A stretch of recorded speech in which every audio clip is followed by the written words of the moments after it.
안녕하세요. 저는 결혼한 지 5년 정도 되어가는 30대 평범한 남성입니다. 이렇게 평범한 남성이라고 소개드리는 것만으로도 감사함을 느낄 정도로 제 삶은 순탄치만은 않았습니다. 오늘 자리를 빌어 이렇게 제 이야기를 써내려가는 것도 어쩌면 제 마음 한켠에 깊이 묻어둔 부채심을 조금이나마 털어낼 수 있지 않을까 하는 마음에서 결심하게 됐습니다. 제 인생 가장 크게 증오했던 대상, 제 가족에 대한 이야기인데요. 삶의 경험이 저보다 많으신 인생 선배님들 혹은 저보다 어리더라도 제 삶과 행동에 대한 공감 가는 이야기가 있으시다면 댓글로 많은 의견 부탁드리겠습니다. 전북 익산에서 태어나고 자란 저는 어릴 적부터 참 가난한 삶을 살아왔습니다. 살던 동네에 공업단지가 많기도 했지만 제가 어느 정도 자라서 부모님의 직업이 무엇인지를 알게 될 때쯤엔 아버지와 어머니가 공장 일을 하고 계셨습니다. 나중에 알았던 사실이지만 그나마 그 일도 어렵사리 구했다고 했고 저를 낳기 전까지는 야채 장사, 막노동, 남의 집 식모살이 등 안 해본 일이 없으셨다고 하더라고요. 무엇이든 상대적인 박탈감이 사람을 힘들게 한다고 하잖아요. 어릴 적에도 친구들과 비교하면 지금 우리 집은 정말 찢어지게 가난하다는 걸 누가 일러주지 않아도 알 수 있었죠. 그런 사춘기 시절에 제 마음을 아는지 모르는지 아버지는 잔업을 마치고 집에 들어오시는 날이면 잔뜩 술 냄새를 풍기며 따가운 턱수염을 제 볼에 들이밀며 말했습니다. 이놈의 자식, 사랑하는 우리 아들, 애비랑 니 애미가 너 키운다고 얼마나 고생하고 있는지 아냐 모르냐? 너 낳기 전에는 치킨 한 마리도 못 사 먹었어 임마. 우리가 밤낮 없이 일해서 그래도 네 문제집 한 권이라도 사주는 거다.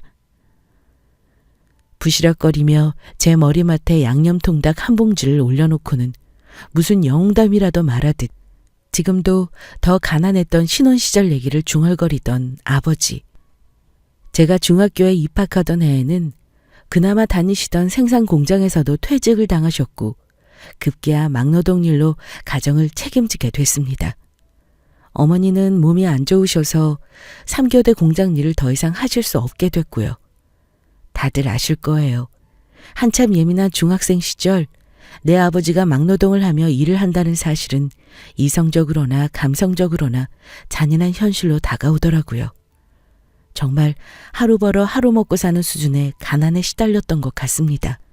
아버지의 막노동 일은 꾸준하게 할 수 있는 일도 아니었을 뿐만 아니라 일이 능숙하지 않는 탓에 자주 부상을 입곤 하셨습니다. 온몸에 파스를 붙이고 껌껌한 안방에 등을 돌리고 누워 계신 아버지를 볼 때마다 속상한 마음에 눈물로 밤을 지샌 적도 많았었죠. 더군다나 그 당시 어머니의 병세는 점점 악화되고 있을 때여서 저에게 학창시절은 암흑과도 같은 시간이었습니다. 하루는 학교에서 수학여행 통지서를 받아들고 귀가한 후에 혼자서 그 종이를 들고 꽤 오랜 시간 고민했던 날이 있었는데요. 우연히 그 모습을 아버지가 발견하셨습니다. 이 녀석아, 수학여행으로 제주도 한번 다녀와야지 뭐가 그리 걱정이냐? 혹시 돈 때문에 그래? 돈 걱정 말고 간다고 하거라. 아니에요, 아버지. 저 제주도 안 가도 돼요. 그리고 수학여행 안 가는 친구들도 많아요. 저도 그냥 안 갈래요. 맘에도 없는 거짓말을 하며 수학여행을 안 가겠다고 했지만 아버지는 한사코 저를 말리셨습니다. 얘가 돈 걱정 때문에 수학여행 안 간다는 사실을 너희 엄마가 알면 더 속상할 거다. 안 그래도 지금 저렇게 몸이 안 좋아 누워있는데 너라도 친구들이랑 좋은 시간 보내고 와야지. 돈은 아버지가 어떻게든 마련하마. 걱정 마.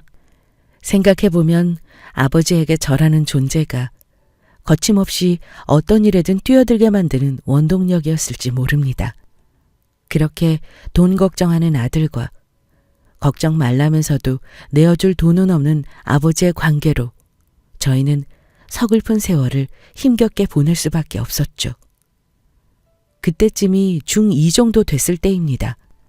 첫 여름방학이 다가오던 어느 날 저는 추가 수업료 문제로 보충 수업 신청을 미룬 채 일찍 귀가했고 그날따라 집 현관에서부터 펑펑 우시는 어머니의 소리가 들렸습니다. 엄마, 무슨 일 있어? 무슨 일인데 그래?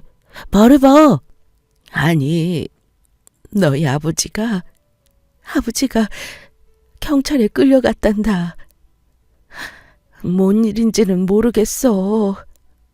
아들아, 엄마는 지금 너무 무섭다.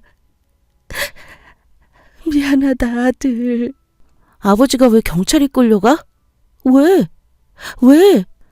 몸도 좋지 않은 어머니는 보통 학교에서 돌아올 때쯤 저를 맞이하기 위해 겨우 몸을 가누며 현관으로 걸어 나오시곤 했고 저는 그런 어머니의 남은 약들을 챙겨드리며 반가운 시간을 보내곤 했습니다. 때문에 그날 펑펑 울며 흐느끼던 어머니의 모습은 지금도 제가 잊지 못하는 서글픈 귀가 풍경이기도 합니다. 아버지는 당시 유행하던 지금으로 말하자면 성인 오락실 같은 곳에서 저희 가족 몰래 일을 하셨습니다. 저와 어머니는 그 사실을 전혀 몰랐고 아버지 역시 막노동으로 불규칙한 벌이에 가난한 삶을 타개하고자 친구의 소개로 그 일을 시작하셨던 것입니다. 성인 오락실에서 고객들의 돈을 게임머니로 환전해주는 단순 업무는 하루에도 몇 수백만 원을 물처럼 써제끼는 사람들 사이에서 한 푼 두 푼이 아쉬운 아버지의 무력을 자극했을지도 모르죠. 여하튼 그곳에서 있었던 불미스러운 일로 경찰서에 끌려간 아버지는 무려 20년형의 징역을 받았습니다. 어머니와 어린 나이였던 저는 영문을 모른 채 20년 징역이라는 결과에 아무 힘조차 쓸 수 없었고 구체적인 아버지의 죄명조차 알 길이 없었습니다. 어머니는 저보다 자세한 내막을 아셨을 수 있지만 끝끝내 저에게 얘기하지 않으셨죠. 가난도 서러운 마당에 가장이었던 아버지마저 징역형을 살게 됐으니 그야말로 저희 집은 풍비박산이 날 수밖에 없었고 한동안은 아버지가 잠깐 일했던 문제에 그 성인오락실에 연관된 사람들이 집으로 찾아와 겁박하는 바람에 어머니와 저는 초인종 소리만 눌러도 가슴을 졸이며 인기척 없이 구석에 숨기도 했습니다. 모진 시간들을 버티며 저는 아버지를 원망했어요. 나는 절대 아버지 같은 어른이 되지 말아야겠다. 절대 아버지 같은 아버지는 되지 않으리라. 아니 어쩌면 나에게는 미래의 가족을 갖겠다는 꿈조차 사치일지 모른다와 같은 갖가지 비관적인 생각만 해대며 제 사춘기는 참혹한 시간을 보냈습니다. 아버지가 없는 집은 엄마와 저 단둘만 남게 됐습니다. 그나마 2칸짜리 방에서 생활하던 집도 단칸방으로 이사할 수밖에 없었고 몸이 불편했던 어머니는 기초수급 대상을 적용받기도 어려워 당장 눈앞에 닥친 약값을 구하기도 어려운 상황이 됐습니다. 일찍이 친가 쪽과는 절연한 상태로 지내왔었고 외가댁 할아버지 할머니도 어려운 형편으로 지내시다가 일찍 돌아가신 탓에 어린아이였던 제가 기댈 곳은 어디에도 없었어요. 최소한의 학업을 유지하며 각종 아르바이트를 했습니다. 적은 돈이어도 어머니 약값의 보탬이라도 되고 앞으로 졸업할 때까지만 버티자. 졸업하고 나면 바로 돈을 더 많이 벌어보자 라는 생각으로 이 악물고 일을 했습니다. 야간 주유소, 우유 배달, 신문 배달, 만화책 대여점 매장 관리 등등 중학생 신분을 받아주는 곳만 구하느라고도 많이 애를 먹었던 기억이 납니다. 아들, 괜히 엄마 때문에 고생이 많네. 미안해.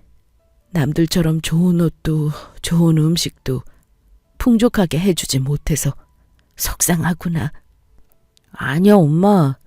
난 괜찮으니까 엄마는 얼른 건강회복만 집중하고 약도 빠지지 말고 잘 챙겨 먹어. 아버지 나오려면 아직도 멀었잖아. 내가 엄마 옆에서 잘 챙길 테니까 걱정 마. 너희 아버지 면회라도 좀 가볼래? 아무리 미워도 얼굴은 봐야지. 다신 내 앞에서 아버지 얘기하지 마. 우리가 누구 때문에 이렇게 고생하는데. 아버지가 감옥에 가게 된 뒤로 아버지를 향한 제 증오심은 더욱 커져갔습니다. 점점 병세가 악화되는 어머니를 보는 것도 괴로웠고 가난에 허덕이며 부은 눈을 우겨집으며 새벽 아르바이트를 하는 제 몸도 지쳐갔기 때문이죠. 제 머릿속에서 아버지라는 존재를 지우고 살아야겠다는 마음이 들 정도였으니까요. 그렇게 중후와 원망으로 점철된 나날을 지내던 저에게 가장 큰 또 한 번의 시련이 찾아왔습니다. 바로 어머니의 죽음이었죠. 겨우 약으로만 버티던 어머니의 병세는 날로 심해졌었고 금전적인 부족함 때문에 간헐적인 치료뿐이 할 수 없던 탓에 젊은 나이에 고생만 하시다가 생을 마감하게 됐습니다. 친지들도 없이 시청의 도움을 받아 어렵사리 장례를 치렀고 이 세상에 저 혼자만 남은 것만 같았습니다. 저는 졸지에 보호자가 없는 청소년이 되었고 누구의 위로보다도 나라의 제도 안에서 보호받고 잘 자라줘야 하는 불우한 소년으로 동정받았죠. 감옥 간 아버지의 아들이라는 손가락질도 피할 수 없었습니다. 우리 집을 풍비박산낸 모든 원인은 아버지라고 생각했기에 20년 후 제 눈앞에 찾아와도 절대 아버지를 아버지라 부르지 않겠다고 수백 번을 다짐했습니다. 한 가족을 책임지지 못할 망정 끔찍한 상황으로 내몰고 간 원인은 아버지였기 때문이죠. 그로부터 20여 년이 지났고 그 사이에 정말 많은 일들이 있었습니다.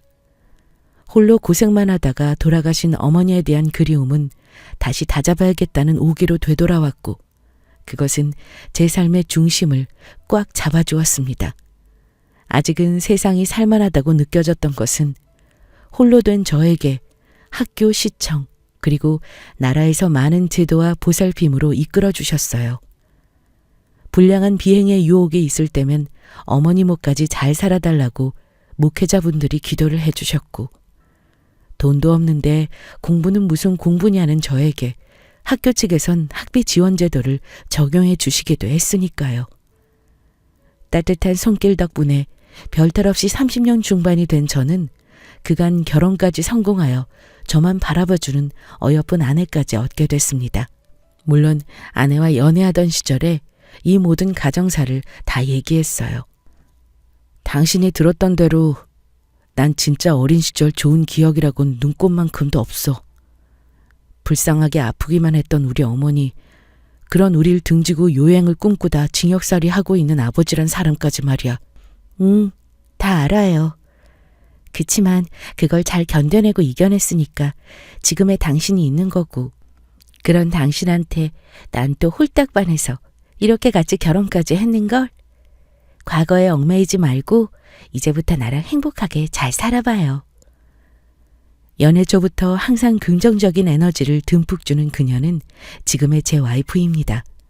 이 사람과 꼭 결혼을 하고 싶었기에 묻지도 않았던 제 가정사를 빠짐없이 다 고백했었거든요. 그럴 때마다 아내는 절 다독여주며 그동안 힘들었겠다고 위로까지 건네곤 했습니다. 자기였으면 저처럼 하지는 못했을 거라며 저를 추켜 세워주기도 했죠. 그런데 당신, 그럼 아버지가 감옥에 가신 뒤로 20년이 지난 지금까지 한 번도 면회조차 가지 않았던 거야? 단 한 번도. 난 그날 이후로 아버지를 머릿속에서 지웠거든. 힘들게 고생만 하다가 간 우리 어머니 생각하면 아버지는 용서할 수 없어. 절대로. 당신 마음은 알겠는데 20년이면 이제 곧 나오실 때도 되기도 했고 수소문해서 찾아뵙는 게 맞지 않을까? 이렇게 나랑 결혼도 했으니 말이야. 마음은 고맙지만 사실 이제 난 아버지를 별로 찾고 싶지 않아.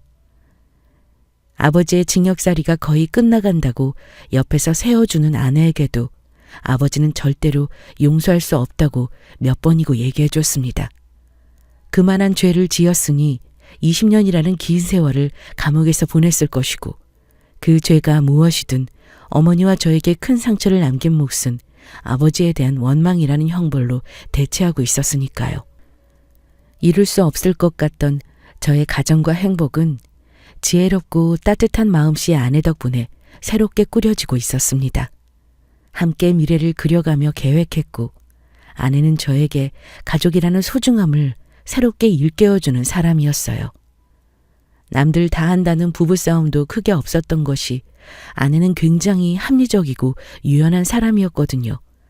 누구보다 제 입장을 먼저 생각해주고 이야기해주는 고마운 존재였죠. 그렇게 과거는 모두 잊고 알콩달콩 결혼 생활을 이어가던 우리 부부 앞에 새로운 소용돌이 같은 사건이 생기게 됐습니다. 아파트 단지 내에 새로 생긴 대형마트로 아내와 장을 보러 가던 날이었습니다. 저희가 사는 곳은 규모가 그리 크지 않은 단지여서 단지 내에 낯선 사람이 보이면 누가 봐도 이웃이 아님을 눈치챌 수 있는 곳인데요. 건물 1층을 내려와 걷던 우리 부부 앞에 어느 노인이 길을 막았습니다. 길을 막았다기보다도 노인은 무슨 할 말이라도 있는지 중절모를 만지작거리며 입을 떼었습니다. 그때 저는 온몸이 삽시간에 굳는 느낌이 들면서 머리끝이 찌릿찌릿해지는 느낌이었어요. 바로 그는 20년 만에 돌아온 아버지였습니다. 세월이 그렇게 지났는데도 20년이라는 공백은 아버지와 아들을 몰라볼 정도로 떼어놓진 않았습니다. 어렸을 적 봤던 모습이 여전히 남아 계셨고 절 바라보는 두 눈은 반가움과 미안함이라는 말을 모두 전하고 있었습니다. 잘 지냈지? 이제야 널 찾았구나. 여기는 어떻게 알고 찾아오셨어요? 감옥 생활에 즐거우시면 쭉 계시지 그러셨어요. 그게 아니다. 그냥 아비로서 나는 할 말은 없다만. 옆에서 토끼 눈으로 지켜보던 아내는 제 눈치를 보며 아버지에게 말했습니다. 어머, 아버님이세요? 안녕하세요. 처음 뵙겠습니다. 말씀 많이 들었습니다. 어떻게 여긴 찾아오신 거예요? 반가워요. 우리 아들이 결혼했다는 소식은 들었는데 이렇게 불쑥 찾아와서 미안해요. 아주 좋은 연분을 찾은 것 같아서 내가 아주 기뻐요. 두 사람의 대화도 달갑지 않던 저는 말을 자르고 아버지에게 쏘아대며 말했습니다. 당신이 내 아버지랍시고 우리 부부 앞에서 아버지 노릇할 자격 없어. 그만 비켜주세요. 그리고 다시는 찾아오지 마세요. 더 이상 제 어린 시절 어두운 기억 끄집어내고 싶지 않습니다. 묵묵부답으로 일관하던 아버지는 우리 앞에서 굳은 몸으로 자리를 지키고 있었고 이제 그만 비키라고요. 저는 아버지를 강하게 밀치며 말했습니다. 무슨 꿍꿍이인지는 모르겠지만 이제 와서 아들을 찾아서 뭘 어쩌겠다는 건지 이해도 가지 않았고 무엇보다 사랑하는 아내 앞에서 아버지와 더 이상 대화하고 싶지 않았기 때문입니다. 제 마음과 사정을 다 아는 아내는 더 이상 저를 만류하지 않았고 그렇게 20년 만에 아버지와의 재회는 마무리됐습니다. 그날따라 저녁에 잠도 오질 않더군요. 20년 만에 만난 아버지의 모습이 눈앞에서 사라지질 않았습니다. 세월만큼 더 나이든 아버지의 얼굴주름, 부동자세로 서 계셔도 느껴지는 무기력함과 노쇠함, 그간 못했던, 차마 하지 못했던 수많은 말들을 담아낸 것만 같이 글썽이던 아버지의 두 눈까지. 여보, 오늘 아버지 뵙고 그렇게 화내면서 밀치기까지 했던 거 후회 안 하겠어? 후회? 안 해, 후회. 당신이 생각하는 그런 부자간의 정? 그런 거 우린 없어. 당신이 나였어도 그랬을 거야. 그래도 아버지가 그건 얼마나 당신이 보고 싶으셨겠어. 보고 싶어도 볼 수 없는 곳에 20년을 계셨고 그 죄는 본인이 자초하셨어. 20년이라는 시간이 내 미련도 사라지게 만든 거고 그건 아버지가 감당해야 할 부분이야. 그래도 다시 생각해봐. 난 옆에서 지켜보는데 마음이 안 좋아. 물론 양쪽 모두 이해도 가고. 머리맡에서 염려를 전해주는 아내의 이야기를 들으며 지난 세월의 소회를 떠올렸고 그렇게 긴 하룻밤을 보냈습니다. 사실 아버지에게 많이 궁금했어요. 대체 왜 우리를 버리고 그런 일을 했어야 했는지, 그리고 그런 일을 하면서 어떤 짓을 하셨길래 무려 20년이라는 어마어마한 징역살이를 하신 건지, 어머니와 저에게 얼마나 미안한 마음을 속죄하며 보내셨는지 묻고 따지고 싶은 이야기들이 한보따리였지만 그만큼을 다 쏟아내기엔 그간의 원망과 분노가 가시지를 않았습니다. 저는 아내와 결혼 생활하면서 한 가지 다짐했던 것이 있습니다. 제가 어머니에게 다하지 못했던 효도를 장모님한테라도 다 해드리겠다고 말이죠. 남들처럼 풍족한 삶은 아닐지라도 이제는 어엿한 직장에서 한 가장의 역할을 할 정도로는 자리를 잡았다고 생각했고 유난히 처가 어르신들과 어울리며 여행도 다니고 집안의 아들 노릇을 열심히 했습니다. 그것이 일찍 돌아가신 어머니를 향한 보답이라고 생각이 들었고 마찬가지로 외동딸로 귀하게 자란 아내에 대한 감사함의 표현이었죠. 그래서 그런지 저는 아내가 친정에 가고 싶다고 하면 묻지도 않고 주말 시간을 내주었습니다. 저도 시간이 되는 날이면 빠짐없이 찾아뵙고 장인어른 댁에 인사드리러 갔을 정도니까요. 우리 부부에게 있어서 묘한 기류는 작년 1월쯤부터 시작됐습니다.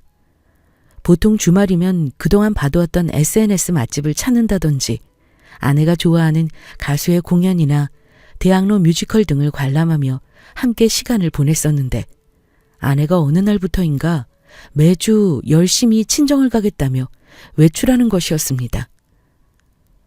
당신 이번 주에도 친정 다녀오는 거야? 엄마랑 아빠가 요즘 부쩍 외로워하시는 것 같기도 하고 친정에서 볼 일도 좀 있고 해서. 그렇구나. 아니, 가는데 2시간씩 걸리는데 요 근래 주말 되면 자주 가는 것 같아서 피곤할까 봐 그러지. 나도 한번 같이 가자. 아니야, 여보. 그럼 다음 달에 같이 한번 가자. 일하느라 피곤한데 쉬어. 금방 다녀올게. 결혼한 지 그다지 오래되지는 않았지만 아내가 이상하다고 느껴졌습니다. 벌써부터 권태기인가? 혹시 나에게 숨기는 게 있는 건가 싶다가도 멀리 떨어져 지내는 장모님 장인어른을 보러 간다는데 남편으로서 말릴 생각은 하지 못했죠. 하지만 굳이 저를 떼고 본인만 다녀오겠다는 식으로 매번 저를 거절하는 것에는 섭섭한 마음이 들더군요. 못난 남편의 마음은 결국 아내에 대한 의심으로 번졌습니다. 제가 그러리라곤 상상조차 못했었는데 하루는 아내의 뒤를 밟아보게 됐습니다.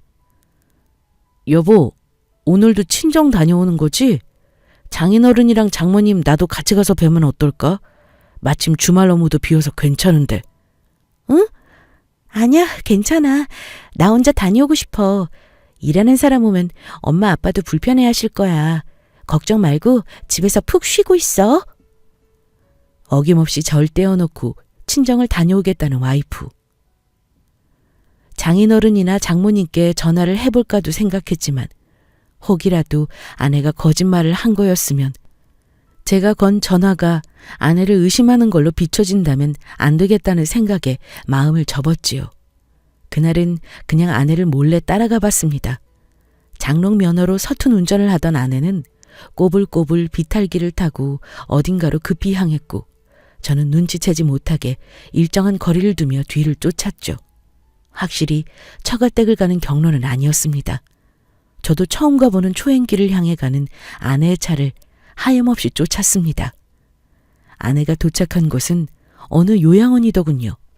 산 중턱에 위치해 공기도 좋아 보였고 나름 깔끔한 시설에 여느 중소종합병원 못지않은 시설을 자랑해 보였습니다. 아내가 왜 이곳을 찾아온 거지? 의문투성이었지만 아내를 따라 뒤이어 요양원을 들어갔습니다. 장인어른 장모님 모두 최근까지 너무 정정하셨기 때문에 요양원에 계실 일은 없었고 아내의 친척 어르신이 계신가 보다 하는 생각이 들었어요.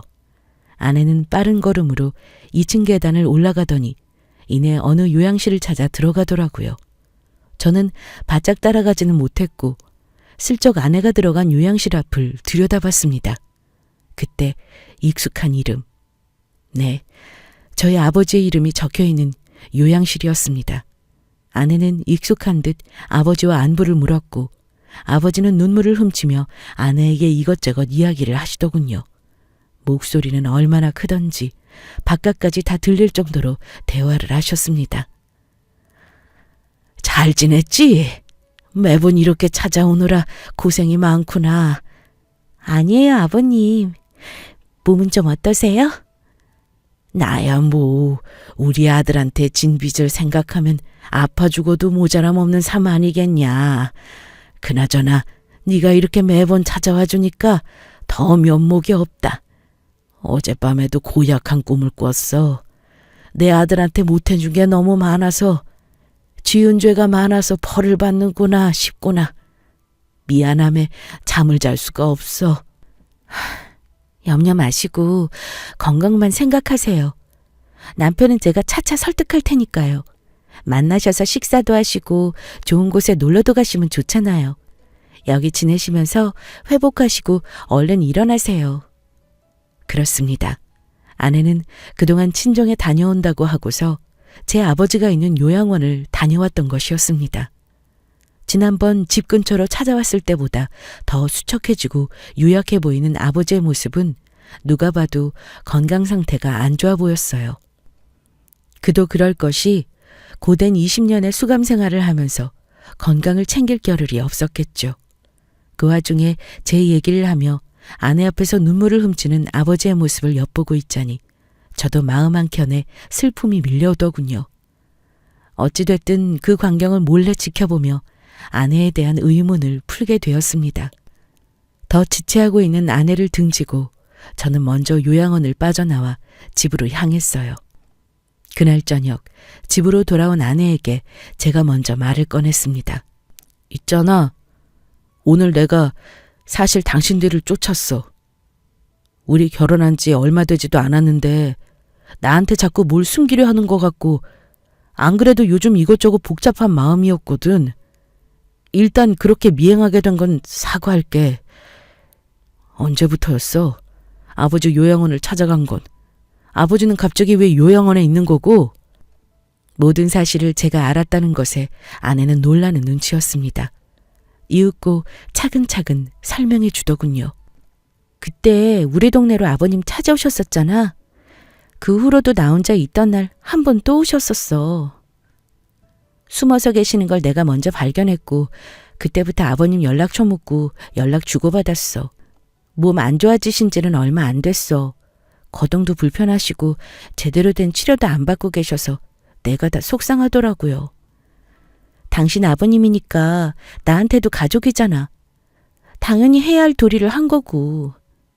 내가 요양원에 모셨어.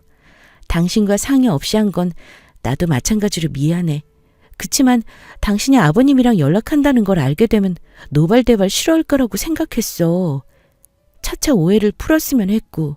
그런 거였으면 나랑 상의했어야지. 당신만 힘들게 고생했네. 제 말에 아내는 울음을 터뜨렸고 제 눈에서도 뜨거운 눈물이 흘렀습니다. 그냥 별 말 없이 그날만큼은 아내를 꽉 안아줬어요. 아버지도 자기 가족이기 때문에 할 일을 한 것뿐이라는 아내가 고마웠고 눈치 보며 우리 주위를 맴돌던 아버지의 모습이 생각나서 한없이 슬펐습니다.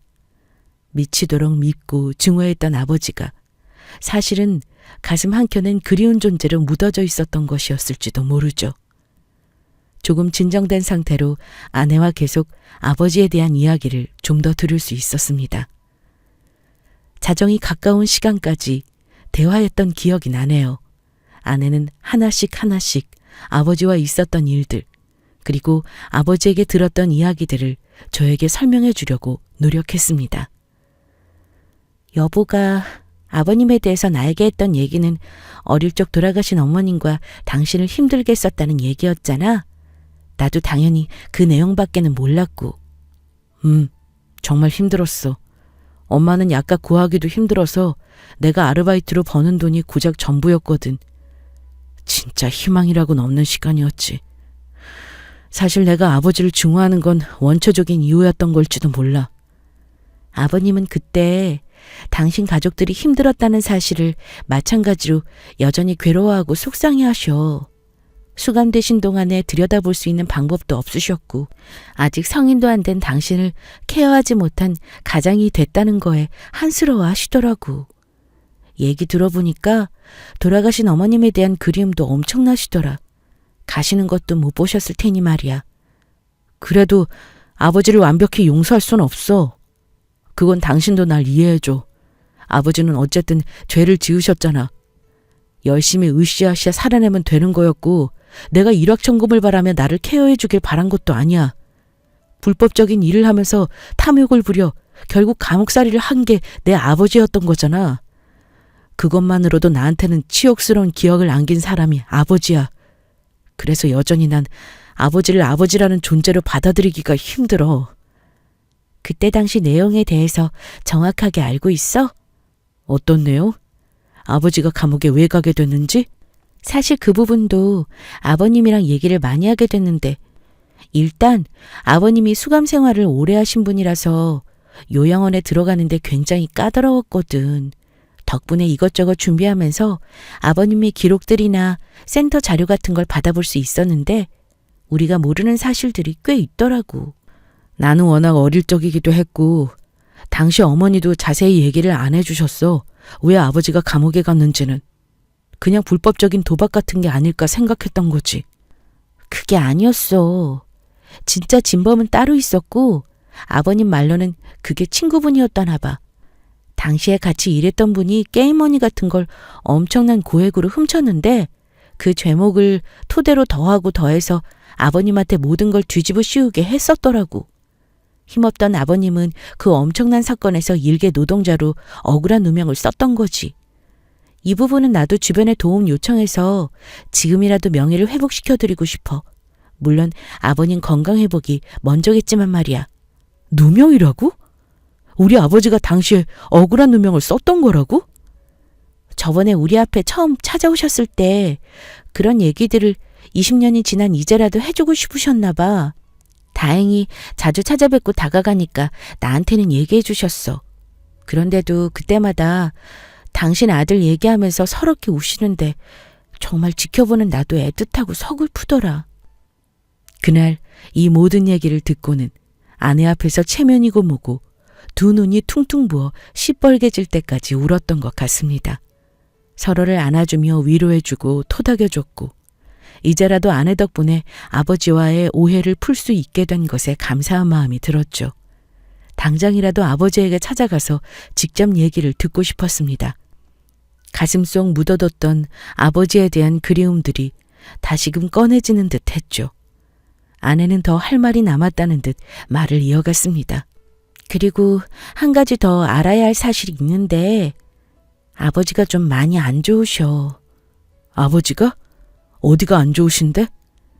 요양원에 모시게 된 것도 그것 때문인데 췌장암 말기 판정 받으셨어. 지금이라도 항암 치료를 권해드리고 있는데 자꾸 거부하셔. 당신이라도 좀 아버님을 설득했으면 좋겠어. 결국 20년 만에 재회한 아버지는 췌장암 말기라는 큰 병을 가진 채로 나타난 것이었습니다.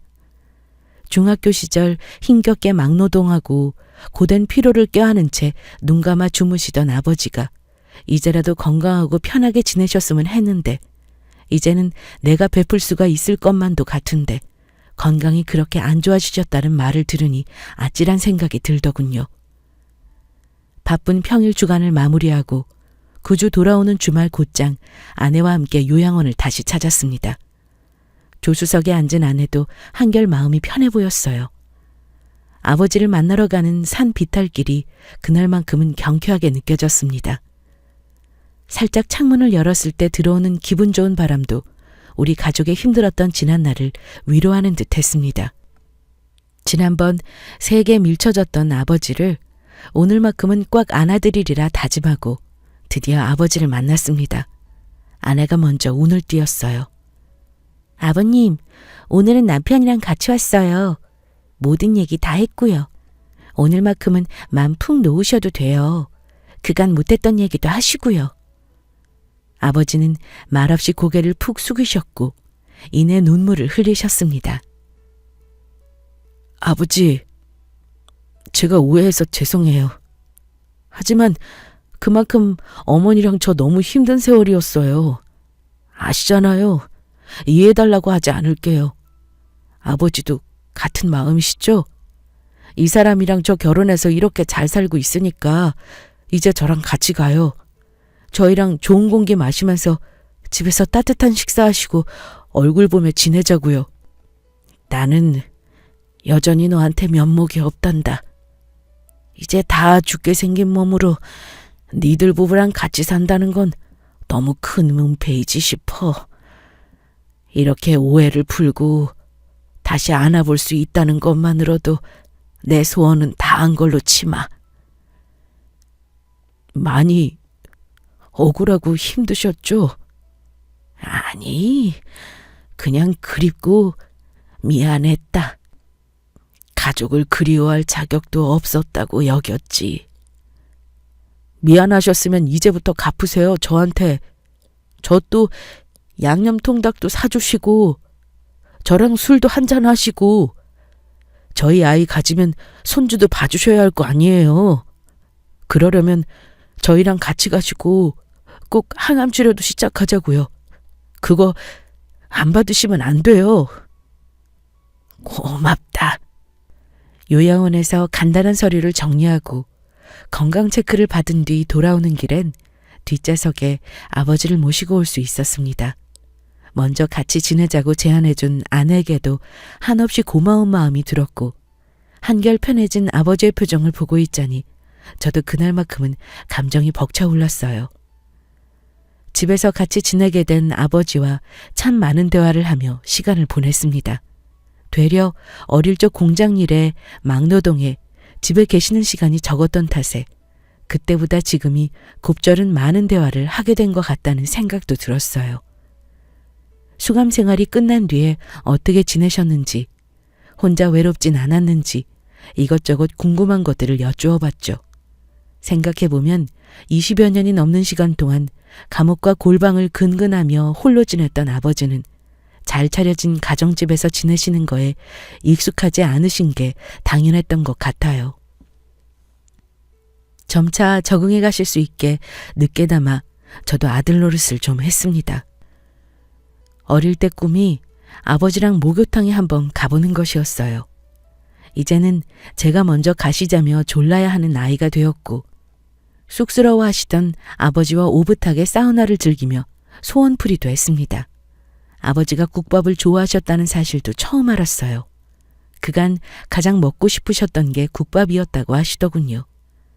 빠짐없이 항암 치료도 하셔야 하는 입장이라 최대한 음식에도 신경 쓸 수밖에 없었고 이 부분은 아내도 많은 노력을 했습니다. 다시 아버지랑 같이 지내게 된 것도 비록 어머니는 안 계시지만 이제라도 완전한 가족의 형태로 행복을 느낄 수 있게 된 것도 아내의 역할이 컸던 것 같습니다. 제 삶에 진짜 가장 귀한 인연을 만났다는 생각이 들어요. 벚꽃이 흐드러지게 필 무렵엔 아버지를 모시고 아내와 함께 어머니 산소도 찾아갔습니다. 건강도 좋지 않던 아버지는 그 자리에서도 펑펑 눈물을 쏟으시며 오열하시더라고요. 어머니는 감옥에 간 아버지를 원망하고 증오하던 저에게 마지막 날까지도 아버지를 너무 미워하지 말라며 저를 다독이셨거든요. 당신도 자세한 내용은 모르시면서 남편에 대한 믿음과 아들에 대한 사랑으로 그 상황을 꿋꿋이 버텨냈다는 게 지금 생각해도 감사하고 존경스러울 따름입니다. 그래서 더욱이 아버지라도 건강한 모습으로 오래오래 같이 있고 싶었지만 날로 병세는 악화되어 갔고 너무 늦게 시작한 항암 치료는 아버지의 수명을 완벽히 보장해주지는 않았습니다. 아버지, 요즘 치료받느라 많이 힘드시죠? 힘들긴 감옥 생활보다 훨씬 낫지. 그리고 아들도 이렇게 곁에 두고 볼 수 있잖니. 난 짧지만 지금 이렇게 보낸 시간 덕분에 당장 생을 마감한다고 해도 여한이 없구나. 그런 말씀 마세요. 저 어릴 때 어머니 그렇게 보내고 정말 힘들었어요. 아버지라도 곁에 오래오래 계셔주셔야 해요. 너 어릴 때 내 엄마랑 나랑 약속한 게 하나 있다. 어머니랑요? 약속이 뭐였는데요? 당장은 어려운 삶이더라도 나중에 너 하나만은 올바르게 키워서 결혼시키고 우리는 더 이상 패 끼치지 말고 따로 멀리서 살자고 했었지. 그럼 아버지라도 약속 지켜주세요. 어머니 못 가지요. 말없이 대답을 피하던 아버지는 뜬금없이 국밥을 드시고 싶다고 했어요. 치료에 신경을 쓰려면 드시게 하면 안 되지만 그날따라 아버지가 드시고 싶다는 걸 꼭 사드리고 싶었습니다. 허름하지만 아늑한 순대국밥집에 나란히 앉아서 뜨끈한 국밥을 함께 먹었던 기억이 지금도 잊혀지질 않네요. 김이 모락모락 나는 국밥 앞에 저희 부자의 감정도 따뜻하게 차올랐고 미소를 주고받으며 웃어 보이는 그 순간만큼은 정말 행복했습니다. 아버지랑 목욕도 해보고 이렇게 국밥도 같이 먹고 지난번 소주도 한 잔 기울였으니 해보고 싶었던 건 그래도 다 해본 것 같네요. 너는 다 한 모양이구나. 나는 다 할래도 할 수가 없어. 너희 엄마랑 너와 하고 싶었던 게 참 많았거든. 하고 싶은 걸 생각하다 보면 할 수 없을 거라는 절망감에 더 이상 손꼽지도 않았다. 그래도 이제야 널 만나서 아들 덕분에 나도 몇 가지 소원은 이룬 셈이지. 그날 국밥집에서 대화가 그나마 정정했던 아버지와의 마지막 식사였습니다. 아버지는 상태가 점점 안 좋아지셨고 암 환자 병동에서 곧장 입원할 수밖에 없었습니다. 아내와 저 역시도 어느 정도의 병세 악화는 지켜보고 있었던 입장이었기에 놀랄 일은 아니었지만 좀 더 오래 버텨주시길, 좀 더 오래 싸워주시길 바랬던지라 가슴이 미어졌어요. 간병인보다는 직접 챙기는 게 더 낫다며 하던 일도 미루고 밤낮 병원에서 지내준 아내는 지극정성이었습니다. 저 역시도 틈날 때마다 찾아뵙고 아버지의 상태를 살펴봤고요. 삶의 말미에 다다른 것을 직감하신 듯 아버지는 말하기도 힘든 상황엔 저희의 손을 꽉 잡아주셨습니다. 100마디 말보다 귀하고 오래 남을 대화였다고 생각해요. 그렇게 첫눈이 오기 전에 아버지는 좋은 곳으로 웃으며 가셨어요. 따지고 보면 다시 아버지를 제외한 뒤 1년도 채 되지 않은 시간이었던 것 같습니다. 증오와 분노로 가득했던 어린 날의 마음에 외면했던 아버지와의 인연을 소중한 제 아내가 다시 이어주었고 그간 쌓였던 오해들이 얼마나 서로를 힘들게 했는지를 다독이며 그나마 아버지의 생애 마지막 시간은 좋게 보내드린 거라는 생각이 들었습니다. 아버지가 돌아가시고 저희 부부는 다시 이전의 삶으로 돌아가 씩씩하게 살고 있습니다. 지금의 삶이 얼마나 소중한 것인지, 이제는 내가 꾸려낸 이 가정에 대한 귀중함이 얼마나 큰 것인지를 깨달았거든요. 굉장히 긴 글을 써내려가면서 저도 몇 번이고 아버지 생각에 콧잔등이 시큰했네요. 제 깊은 생채기 같은 추억 이야기를 귀 기울여 들어주신 많은 분들께도 감사드립니다. 지금 이 순간에도 부모님과의 사사로운 오해와 원망으로 힘든 시간을 보내는 분들께 조금이나마 좋은 영향이 있기를 바라봅니다. 들어주셔서 감사합니다.